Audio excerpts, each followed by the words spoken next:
El aroma del pastel de nuez con bourbon llenaba mi cocina intenso y familiar, adhiriéndose al aire como un recuerdo. Acababa de sacarlo del horno. La costra dorada y ligeramente agrietada en los bordes, como a Julián le gustaba, decía que le recordaba los domingos en que horneaba.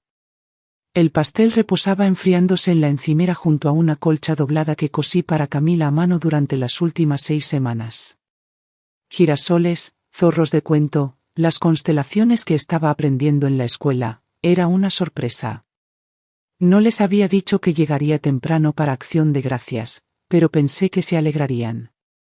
No los veía desde hacía casi 8 meses, no desde la breve visita en primavera, cuando Camila perdió su primer diente y Valeria estaba demasiado ocupada para tomar un café. Aún así, tenía esperanza.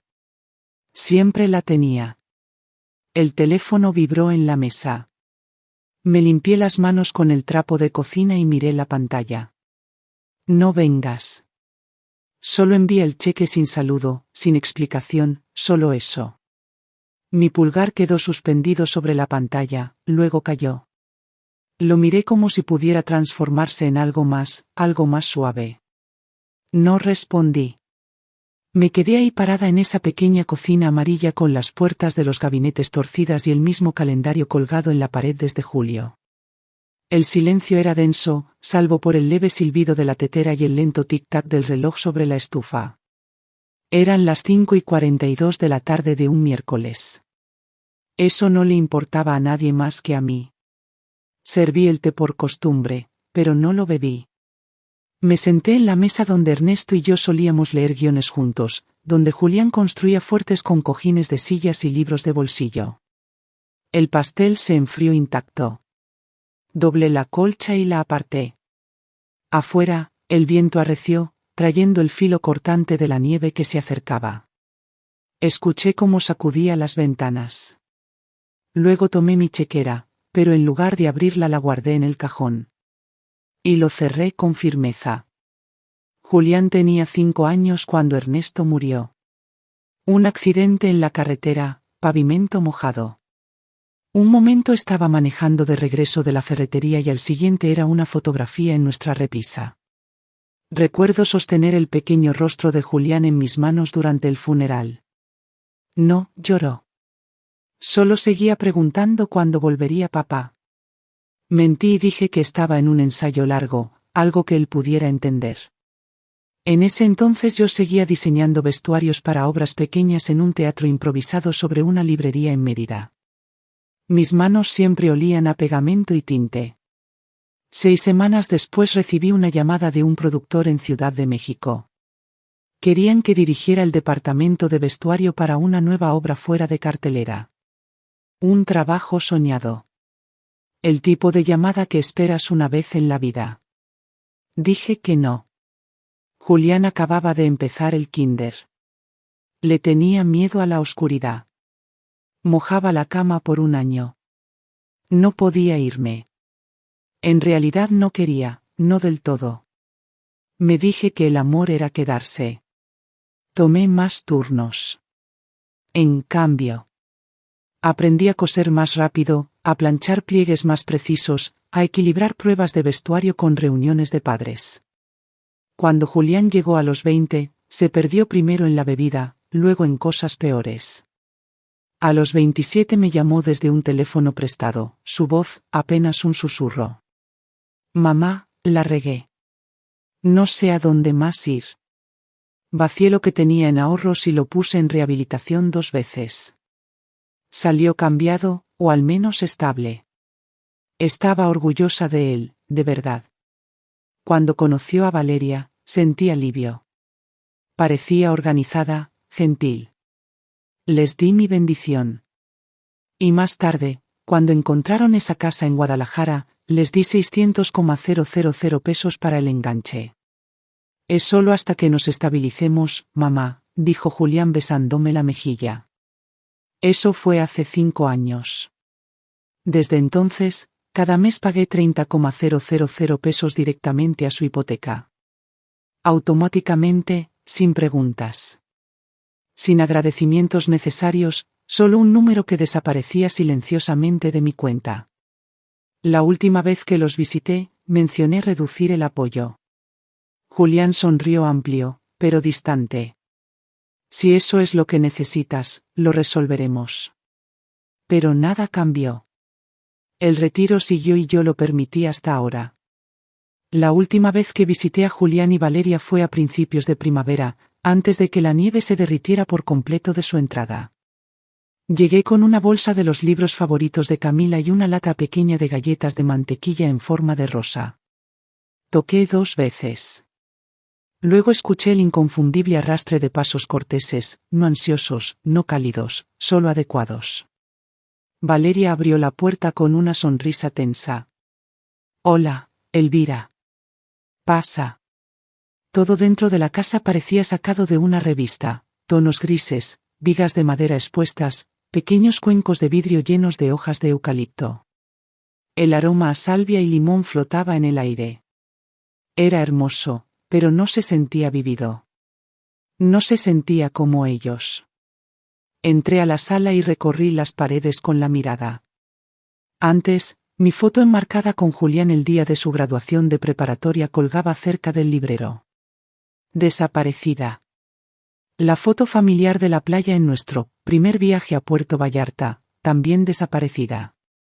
En su lugar había lienzos abstractos y fotos desenfocadas de paisajes elegantes e impersonales. Camila corrió hacia mí con los brazos abiertos. «Abuela, levántate». Al menos algunas cosas no habían cambiado. Valeria nos observó con una calma ensayada. «Tiene clase de piano en 20 minutos, solo para que lo sepas». Nos sentamos a comer ensalada con farro y enojo rallado, de esas que no puedes comer sin buscar en Google primero. Julián estaba a medias presente, respondiendo correos entre bocados, asintiendo, sin comprometerse del todo. Pregunté por el trabajo, por sus planes para el verano.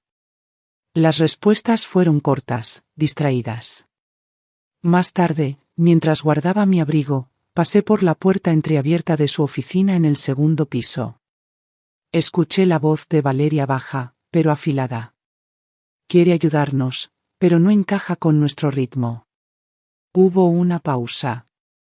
Luego Julián respondió con su voz cansada. «Lo sé, solo démosle tiempo». Bajé las escaleras fingiendo no haber escuchado nada. Me senté en su sofá perfectamente coordinado y sonreía a Camila mientras me mostraba sus dibujos como si nada en mí se hubiera detenido por completo. No alzaron la voz, no me cerraron la puerta, pero de alguna manera ya estaba fuera. Al día siguiente volé a casa y no dije una palabra sobre lo que escuché. No envié el cheque para Acción de Gracias, tampoco un mensaje. El pastel nunca salió del congelador y la colcha se quedó en el closet. Dejé que los días pasaran como marea baja, lentos, constantes, sin resistencia. En cambio, abrí la app del banco e hice lo que debía hacer hace años. Cancelé la transferencia mensual, 30,000 es cada día, 10 del mes, desapareciendo de mis ahorros como reloj. Miré la pantalla de confirmación por un largo rato antes de cerrar sesión. A la mañana siguiente me puse el abrigo y manejé al banco en el centro. Le dije a la cajera que quería revisar todas las cuentas solo por mi tranquilidad. Fui cortés sonriendo. Mi voz no tembló. Sacó mi perfil, sus ojos recorriendo la pantalla con eficiencia silenciosa. «Estás listada como cofirmante en 2 tarjetas de crédito activas», dijo. «Y también hay un préstamo para pequeños negocios. Responsabilidad conjunta.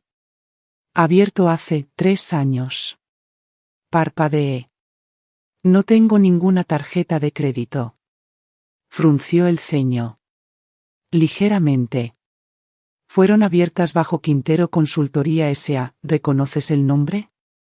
Lo hice vagamente. Julián había mencionado una vez que iniciaría una consultoría cuando dejó su antiguo trabajo. Pensé que había fracasado. Pedí ver los documentos. Mi nombre estaba ahí en negritas bajo el suyo. Firma de autorización. Un garabato descuidado, que no era el mío, pero lo suficientemente cercano para pasar. No dije nada, solo asentí, le agradecí. Y salí con las copias en mi bolso. El frío afuera no me molestó tanto como el calor dentro de mi abrigo. Se sentía fuera de lugar, como una amabilidad que no había ganado. Me senté en mi coche por un buen rato con el motor apagado, el silencio absoluto. Julián no solo me había pedido ayuda, me había usado sin decir una palabra. Ya no era solo una madre, me había convertido en un apalancamiento, garantía, una fiadora silenciosa en una vida donde ya no era bienvenida. Esa noche saqué la carpeta donde guardaba mi testamento. Fui a la página con su nombre y la miré fijamente. Isabel Rivas aún tenía su oficina sobre la florería en la calle Independencia, igual que cuando Ernesto y yo firmamos nuestro primer testamento hace casi 40 años. En ese entonces usaba chaquetas de pana y llevaba libretas legales. Ahora su cabello era gris acero y liso, sus blusas más elegantes que nunca.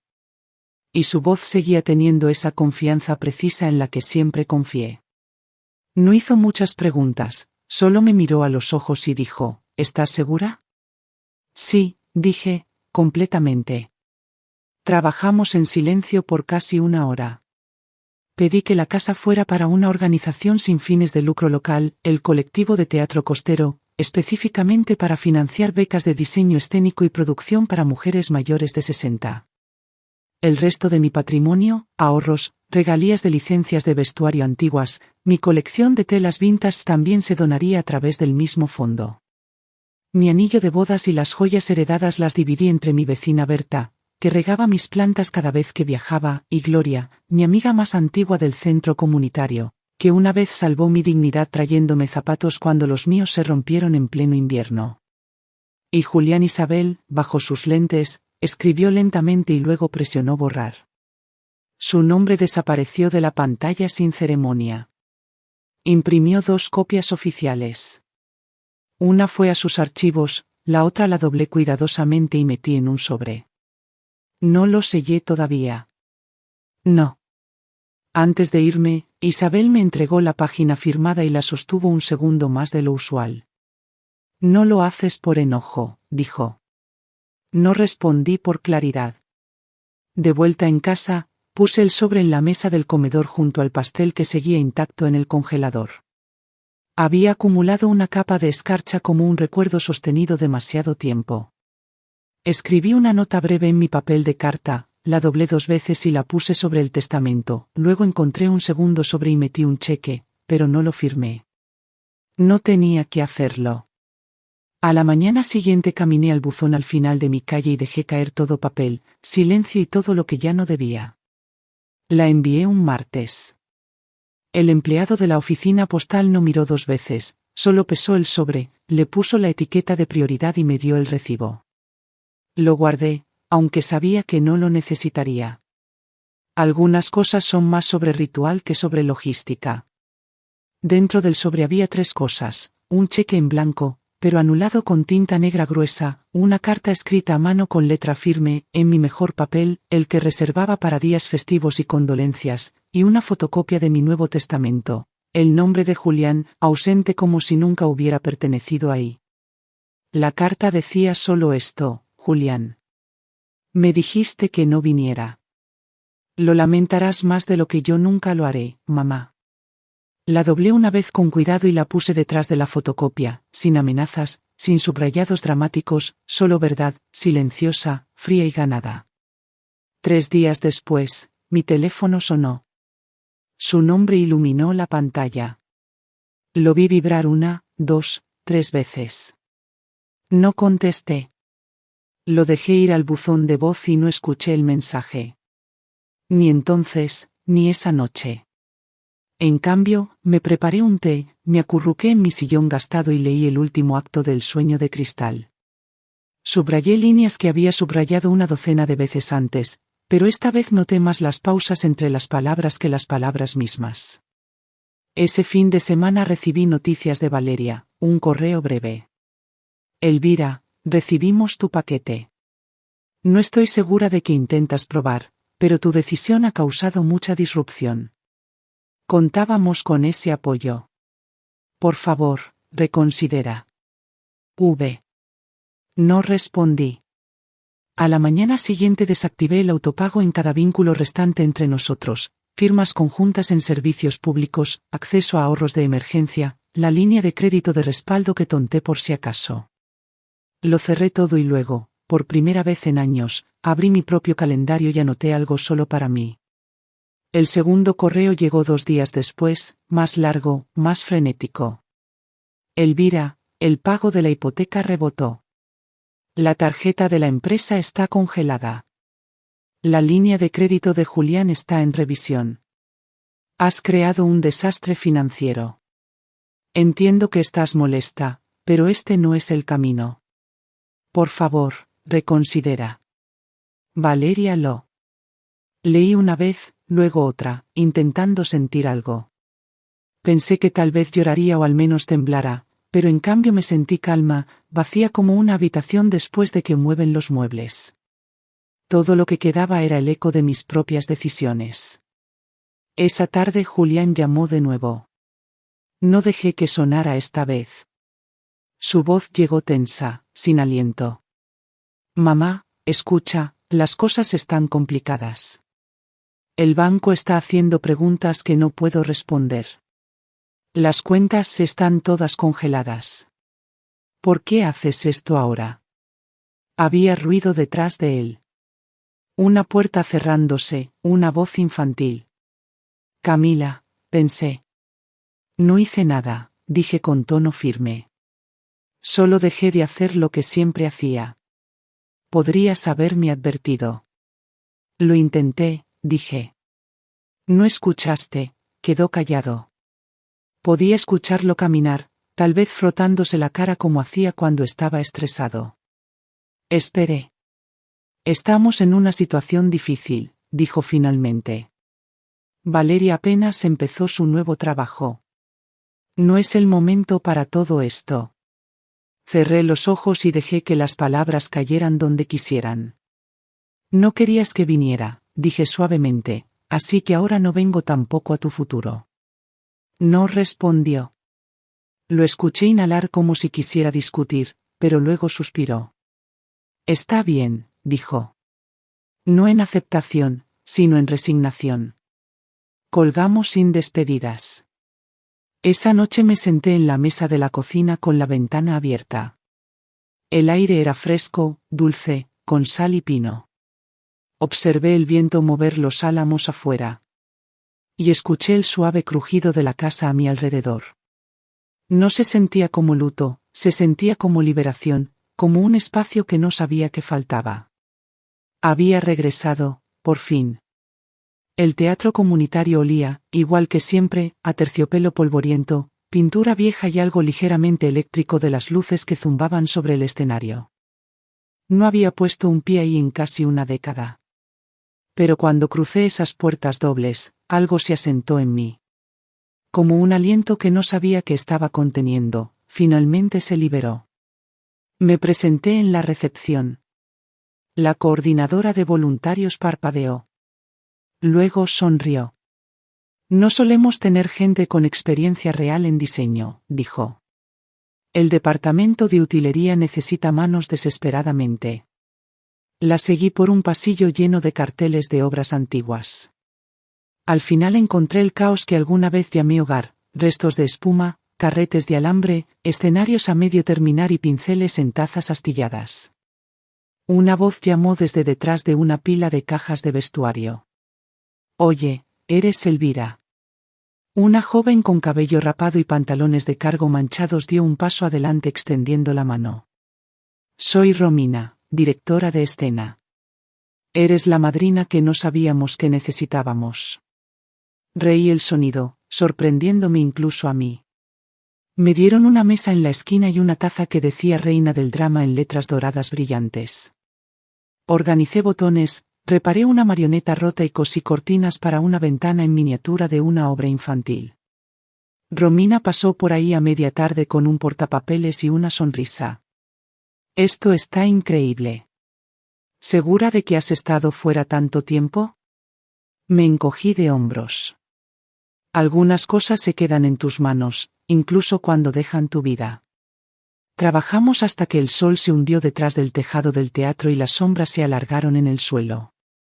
Mientras guardaba mis cosas, sentí un zumbido silencioso bajo mi piel, como la música calentando en el foso. Esa noche me acosté y miré el techo, no con temor, sino con algo más cercano a la curiosidad. Ya no era el contacto de emergencia de nadie, ni un salvavidas, ni un bote salvavidas, solo una mujer con manos callosas, hilo en el bolsillo de su abrigo e historias cocidas en sus costuras. A la mañana siguiente me inscribí para ser voluntaria 2 veces por semana. No pedí permiso, solo escribí mi nombre en el formulario. Estaba sentada en la cabina de la esquina del café en la calle Hidalgo, tomando un té Earl Grey y hojeando un cuaderno lleno de muestras de tela y bocetos de escenarios antiguos cuando lo vi por la ventana. Julián. Hombros encorvados, chamarra demasiado delgada para el clima, rostro demacrado de una manera que no había visto desde que era un niño que perdió demasiado pronto. Me vio, dudó, luego entró sin titubear. Hola, mamá, dijo con voz baja sin excusas, solo esas 2 palabras estiradas y frágiles. Se sentó frente a mí, los dedos apretando un vaso de papel del que ni siquiera había bebido. Por un rato solo respiró. Esperé. Pensé que el amor era proveer, dijo finalmente, no vi cuánto estaba tomando. Asentí no porque lo perdonara aún, no, sino porque entendía cómo las personas confunden lo que necesitan con lo que se les debe.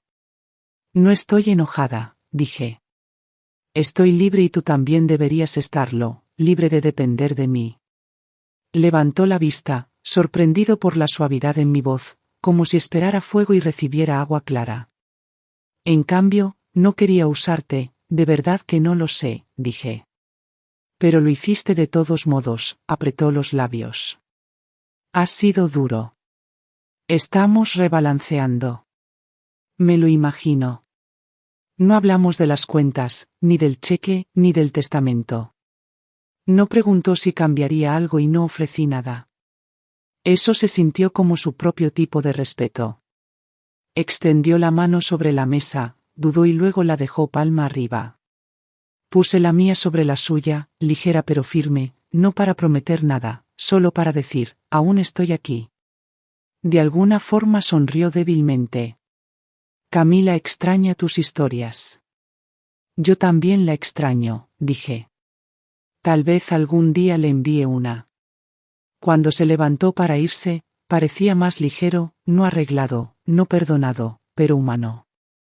Otra vez me abrazó, no como un hijo aferrándose a un salvavidas, sino como un hombre diciendo gracias sin pedir más. Lo vi irse. Luego doblé mis bocetos y me dirigí a casa con el aroma del té aún tibio en mis mangas. El espacio de la galería no era grande, solo la parte trasera de una antigua estación de bomberos convertida en centro de arte comunitario, pero la luz a través de las ventanas altas hacía que todo brillara.